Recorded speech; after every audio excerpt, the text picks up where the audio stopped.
What is up, everybody? Welcome to a brand new episode of Sports Time with Darius and Aiden. I am Darius. That's Aiden myself, and we welcome you to a brand new episode of Sports Time with Darius and Aiden. Everybody, make sure to like this video. Make sure to subscribe. Make sure to hit that bell for post notifications for every video and update for Sports Time with Darius and Aiden. Aiden, we have a very interesting topic for today. The topic is Baker Mayfield's future with the Cleveland Browns. Aiden, I know that you have been wanting to talk about this for a very, very long time, and this time, as we know, Baker Mayfield, #1 overall pick in the 2018 NFL Draft, picked before Saquon Barkley, picked before Josh Allen. He was picked 31 spots before Lamar Jackson, and currently the Cleveland Browns are 4-2. They just got demolished by the Pittsburgh Steelers. The Pittsburgh Steelers won 38-7. And the question that's been circulating across the Cleveland Browns organization is that, is it time for Baker Mayfield to go? Aiden, I'm going to give you the floor. Aiden, your thoughts. Is it time for Baker Mayfield to go? Well, this is what you call his prove it year, right? They haven't picked up his fifth-year option yet. Obviously, that decision comes in June or July, I believe. I don't think that they should pick up his. Well, here's my thing here. I think they should pick up his fifth-year option only because it's only one more year, and it's guaranteed, but it's still a rookie minimum deal, which is not a lot of money. So, one, I believe that they should accept his fifth-year deal. Second of all, I still do believe that it is kind of time to move on. I mean, he's been through several coaches. He's been through several systems. He's got Nick Chubb. He's got Jarvis Landry. He's got Odell Beckham Jr. He's got Austin Hooper. He's got David Njoku. On the defense, you got Denzel Ward. You got Greedy Williams. You got Myles Garrett. You got all the pieces you need to make an amazing run. All the pieces you need. All the pieces you need. You've paid all your players. You don't got no more cap space to pay anymore. Weapons, you got all the weapons, right? So you really need to look at the Browns as a team and say, is this quarterback elevating our team? And if the answer is no, which I believe the answer is no, then I believe they should seek new help at the quarterback position. Maybe not a free agent. Maybe not a free agent. Could be a veteran, such as Matt Ryan, right? Maybe it's a trade type situation, right? Now, I don't think that they should draft a quarterback because your system's already kind of set, and teaching a new rookie quarterback a new system would be an inconvenience to the team and to the franchise. So I believe they should try to acquire a veteran of some type, just to give Baker Mayfield a little push off the edge, maybe mentor him a little bit, but don't take my sugarcoating the Baker Mayfield situation as a sign of my support for Baker. I don't support Baker. I didn't support him getting drafted. I liked Darnold more coming out the draft. I liked Allen more coming out the draft. I liked Lamar. I even liked Lamar more because he had won a Heisman previously. I liked all those guys coming out the draft more than him. I didn't think Baker should have been the #1 overall pick. I didn't support Baker from the beginning. But I believe that that you can give the man so many chances, yet he can show you so many times that he can't succeed. Now, I'm going to still want to wait to see to the end of the season to see what will happen. But I know you guys need to get another quarterback in that system just to give Baker Mayfield a push. Like the situation with Mitchell Trubisky, where they have Nick Foles, and Nick Foles is now the starter, and they're not winning games. I think it's that type of situation there where you need a veteran to get into that locker room, right? I think that the Cleveland Browns have all the weapons in the world. They have the perfect system right now. They have a good head coaching system right now. They got a good front office. They got all their pieces on defense. They got all their pieces on offense. They just need to get something set at the quarterback position, and I think that they'll be able to succeed. But yes, I believe the Baker Mayfield experiment is at its conclusion. Aiden, 6 games into this pivotal season for Baker Mayfield, I really don't think that Baker Mayfield has actually shown the Cleveland Browns that he is the franchise quarterback. And guess what, Aiden? The clock is definitely ticking. It's definitely ticking. Guess what? Even though the Browns are 4-2, and those 2 losses were against 2 of the best teams in the league, which they lost to the Baltimore Ravens in Week 1, and this past week against the Pittsburgh Steelers. And I know people want to say, "Hey, both of those teams, the Ravens and the Steelers, have a combined record of 10-1." But hey, if you cannot even score 10 plus points, I mean, hey, you're just, I don't even know how to put this. You cannot lead a team. You cannot lead an offense. I give credit to Kevin Stefanski, the head coach of the Cleveland Browns, for getting the Browns in this position, Aiden. Even though I don't believe Baker Mayfield should be the franchise quarterback for the Cleveland Browns, guess what? This team has an easy cakewalk to the playoffs, Aiden. The Cleveland Browns. Cleveland Browns. No, let me start you right there. The Cleveland Browns are 4-2, and for the remainder of the games this season, they have the easiest schedule in the NFL. The easiest schedule in the NFL. And Aiden, let me read you something right here. The Browns still have a chance to make the playoffs considering they have the easiest remaining schedule in the NFL, like I just said. With 6 opponents having 1 or no victories at all. Just 1 victory or 0 victories at all. Chances are that Baker Mayfield will look good on Sunday against the Cincinnati Bengals. I'm just saying that my concern would be that you get down to the time that you get down to it, and you're at a tiebreaker with the Steelers or the Ravens, and I'm not at all. I don't even think that they could even contend in a tiebreaker game versus the Steelers or the Ravens. It wouldn't be a tiebreaker game because guess what? They're playing games against teams with 0 victories. But the Steelers and the Ravens aren't going to lose. 0 victories. But still, you saying the Cleveland Browns can't make a wild card spot with this schedule? Come on, man. With this schedule, It's a wild card spot making schedule, but what I'm saying is that if at the end you have the Steelers or the Ravens who have won more games or have won the same amount of games, it's going to come down to the tiebreaker. but still, you still have the extra playoff spot. Yeah, that's not going to go to a third. No, it might. It might. Yeah. Depending on the record. Yeah, it could. The record. Yeah, you could. You're right. Yeah, it could. The Browns gonna have a pretty good record this year because guess what? They play teams that absolutely suck, and they're just lackluster. And even though, as I mentioned, the Cleveland Browns play the Cincinnati Bengals on this upcoming Sunday, the chances are that Baker Mayfield is going to have a phenomenal game because guess what? Some of his best career games have come against the subpar Cincinnati Bengals defense. And let me read you this, Aiden. Since 2018, Baker Mayfield's rookie year, he is 4-1 against the Cincinnati Bengals, accounting for 25% of his 16 career wins, and 12 of his 59 career touchdown passes have come against the Bengals. So he's pretty much going to have a very good game. And even though we can mention that okay defense, Aiden. I know the defense has Miles Garrett and they have Denzel Ward, right? I mean, they're still giving up close to 400 yards per game. That's true. They don't have a linebacker. They don't have it. Yeah, they don't have any linebackers. That's very true. They're giving up 400 yards per game, and they're currently ranked 25th in the NFL. I mean, but I think the Cleveland Browns this Sunday they're gonna rebound from a horrible game against the Pittsburgh Steelers, most definitely. But when you look at the expectations we set for Baker Mayfield, he has failed. He's failed. I would not consider Baker Mayfield a bust. When you talk about a bust, the one name that comes to mind for me is Jamarcus Russell. The one name that comes to mind for me is Jamarcus Russell when we talk about a bust, Aiden. And I don't think Baker Mayfield is a Jamarcus Russell. Or Ryan Leaf.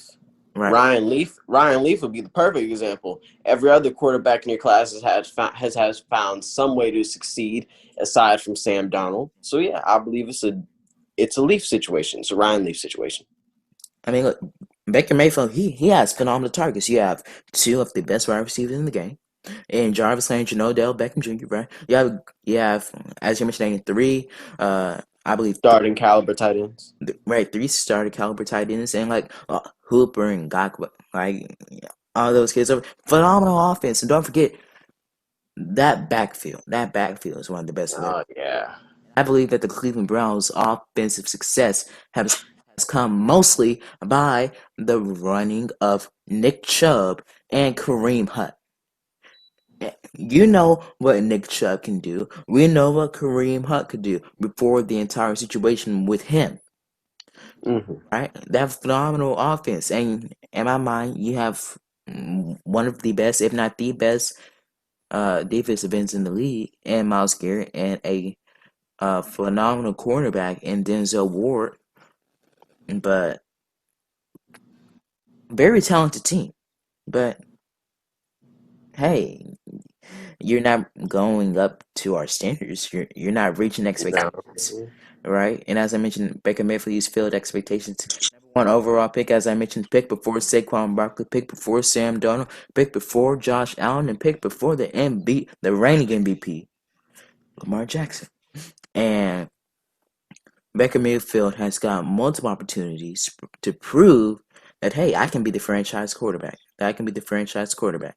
And hey, I can be successful. I can lead this Cleveland Browns team to possibly a divisional game in the playoffs or a championship game in the playoffs. I mean, hey, but I know again the coaching situation down there in Cleveland. He's Baker Mayfield. I believe he's going on his third or fourth head coach. I think it was Hugh Jackson, and Freddie Kitchens and I know like yeah. Hugh Jackson. I believe he was dismissed from his duties. I believe like uh, I think somebody stepped in, and then they brought in Freddie Cages, as you mentioned. Now they have Kevin Stefanski, who I believe is the who was a great pickup to be the head coach for the Cleveland Hmm. Browns. Kevin Stefanski ran an amazing offense with the Vikings. Right, you cannot put the coaching situation on Baker Mayfield. I know I, multiple systems and like all three of your seasons in the NFL. I understand that rookie year, you when Tyrod Taylor got injured, hey, you stepped up. The Cleveland Browns still had minimum success, but hey, we thought, hey, we saw a glimpse, just a tiny piece of what this kid could do. Second year, horrible year. Oh, Now Jesus. third, now I believe he's coming on his third year. This is third year right now, and you're not looking really good, even though your team is 4-2. We as media members look at it as a 0-6, as an 0-6 for Baker Mayfield. And Aiden, I know you want to talk about Odell Beckham Jr. and the situation there, but in my mind, if if I'm Odell Beckham Jr. and I know that the Cleveland Browns would be stupid enough to just keep Baker Mayfield, I Right. would ask for a trade and go to a contender, not a pretender.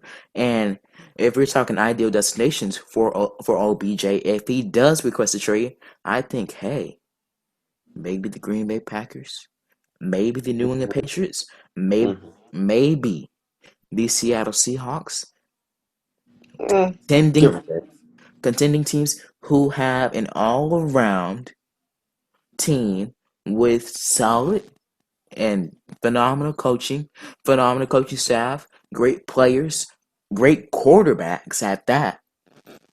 That's what I would do if I was Odell Beckham Jr. And we know we just heard the news about Odell Beckham Jr. being banned from LSU for 2 years. Yeah. That go ahead. Oh well, thank you for letting me talk about this, Darius. It was a situation after the national championship game where he was handing out money to LSU players, right? As we saw the champagne flowing and stuff like that. He was suspended for what I think is a stupid reason. He was suspended for illegal booster activity, which, being a former player, you are now considered a booster, right? I believe that some other former LSU players were also at that event, but naturally didn't get as much attention as he did because he is Odell Beckham Jr. Yeah, but yeah, very horrible situation down in the NCAA. It was a very stupid ruling, and I wish the best for the LSU Tigers. Mm. Aiden, let me just say this real quick. I think us as media members, we look at Odell Beckham Jr. the same way as we look at Kyrie Irving, That's very true. a leader, not as a leader, but as a phenomenal player.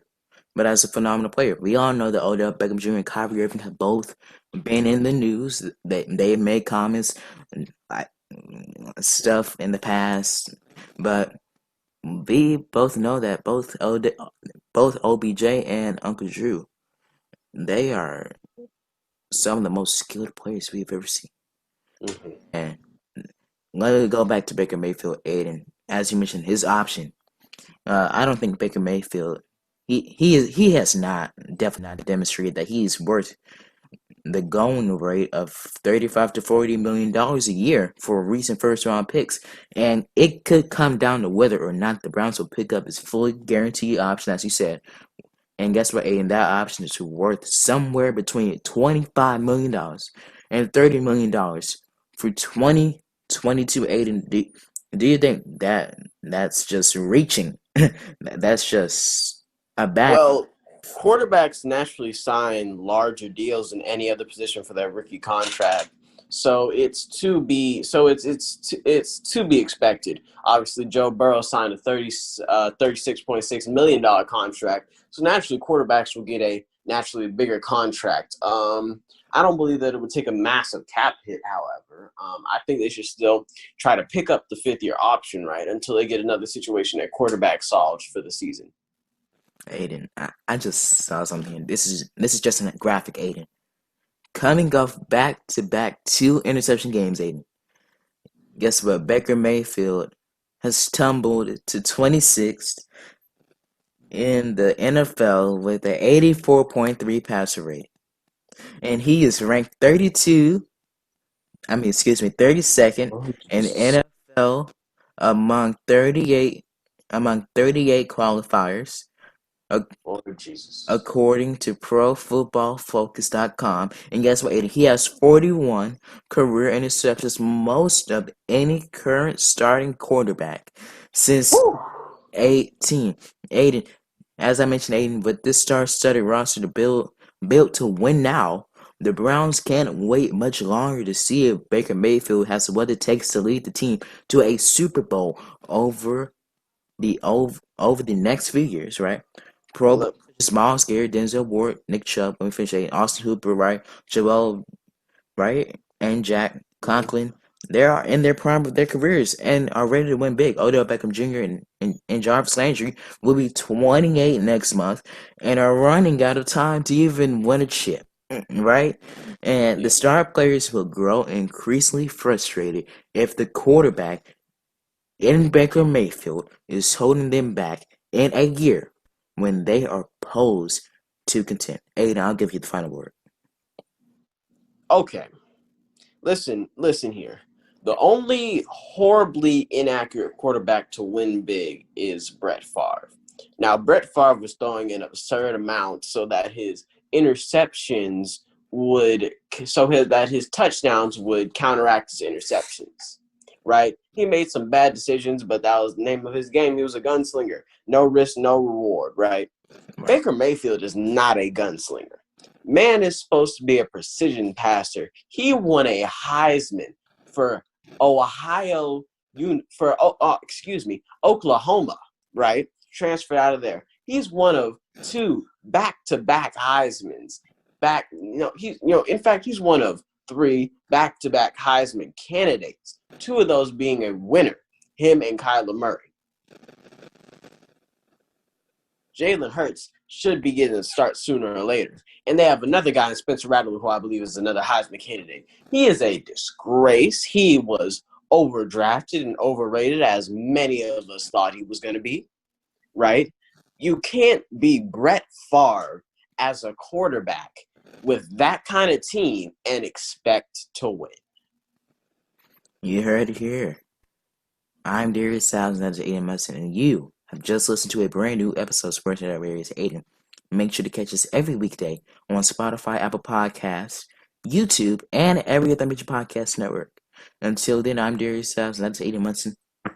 Shout out to TD, our editor. Thank you, bro. Until then, everybody, see you tomorrow. Peace.